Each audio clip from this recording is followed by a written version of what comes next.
All right, so let's talk about Mandela, the lost tapes, the reason you're here. You spent 70 hours interviewing the South African leader in 1993. So that's how many years ago? Wow. 30 years ago. So tell us about what we're going to hear in this podcast and why it's important to hear this now. So I was hired to work with Mandela on his autobiography. He had just been out of prison for a year or so. He'd been in prison for 27 years. Wow. I was hired by the American publisher. I was 36 years old. I'd never actually met him before. And so, in fact, I spent much more time with him than 70 hours. I basically asked if I could hang around with him and be kind of his mascot.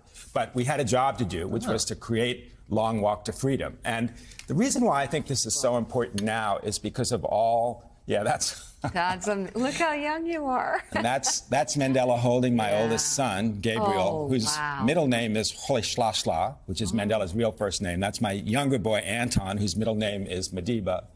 How special.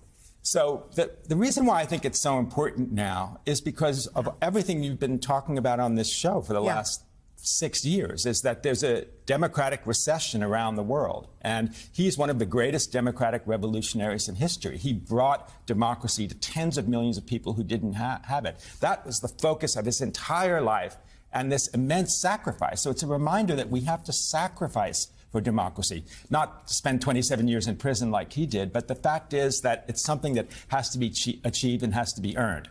At the same time, he is an icon, as the Reverend knows. And one of the things that you hear in the tapes is you hear the man there.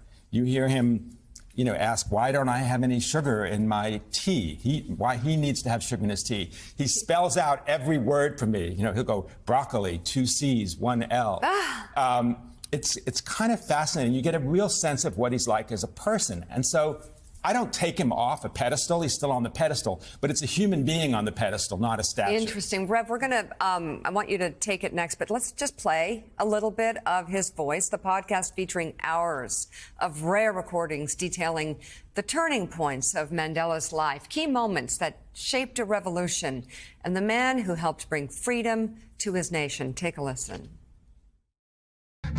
If a man can challenge a law and go to jail and come out, that man is not likely to be intimidated. It was that simple, and it was that profound. He saw wrong and tried to right it. And he did. I never heard him talk about God or heaven or the afterlife. He wanted justice. I don't want to take a break. He wanted justice in this lifetime. I had a revolver, which was unlicensed, and I just took it out and put it in between the seats. That's Nelson Mandela. He's talking about the time he was driving down a hill with a gun and got stopped by the South African security police. And at one time, I thought I could open the door fast and roll down, but I didn't know how long, this bank was.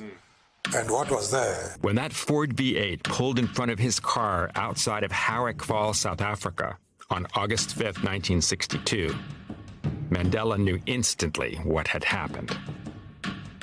He was caught. Rick, with these tapes coming out, as you know, I was around Mandela maybe 7, 8 times. Nowhere near. We were with him a couple of times together. That's right. But there was always a sense of he was a great man, and there was like a presence about him. But he was not pretentious. It wasn't like he was trying to prove himself to anyone. He was just Nelson Mandela, and you just saw him as that.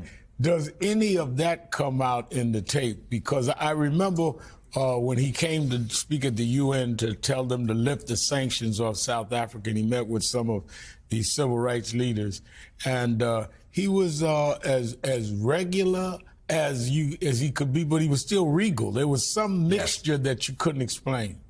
Well, he was regal. He was raised by a royal family. He was the son of a chief. He was raised by the king of the Tembu people. And he was also, as you know, a magnificent man physically. He was 6'2". He was handsome. Right. He had been a boxer. So he had that presence, which we've always associated with leadership throughout time.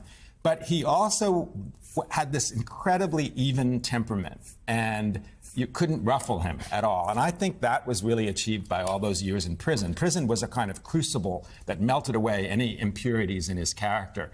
In the Lost Tapes, you hear him talk about what he was like before he went to prison. You won't recognize that man. He said, I was radical. I used high-flown language. I pushed people off of the podium.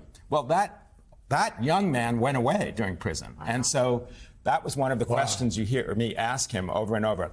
How did you change from 1962, when you were 42 years old, to when you came out in 1991 at 72?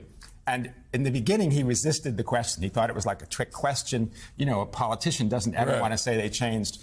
And then one day in frustration, he said to me, I came out mature. And that word mature is so powerful for him. It means self-control. It means discipline. You don't fly off the handle. And he earned it through all those years in prison. Wow, absolutely fascinating. Rick Stengel, thank you very much. Rick's new podcast, Mandela, The Lost Tapes, is now available exclusively on Audible. Thank you, Rick, for bringing it to us. And